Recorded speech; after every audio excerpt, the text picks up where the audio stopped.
Həzrət Əli əleyhissalam deyir ki, bu dünyada bir gün böyük dərdin olarsa, Rəbbinə dönüb mənim böyük dərdim var demə. Dərdinə dönüb mənim böyük Rəbbim var de.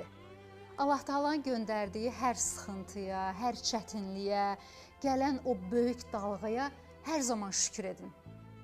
İnanın ki, o şükür edəndə Allah Taala özü asanlaşdırıb yol açır. Heç vaxt Allaha üsyan etməyin. Əksinə oturun, danışın Allahla. Allaha möhtaclığınızı, acizliyinizi, sən ol deyərsənsə olur.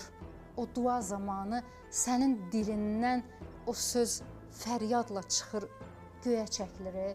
İnanın ki, Allah Taala elə tez eşidir sənin səsini. Özü də həmin vaxtlarda insanın içində bir səs olur. Kimsə sənə deyir ki, hər şey yaxşı olacaq və həqiqətən də hər şey yaxşı olur.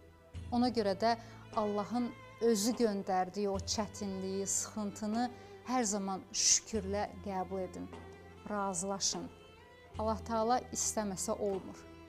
Allah Taala göndəribsə, demək ki, belə məsləhət bilib. Biz onu yaşamalıyıq.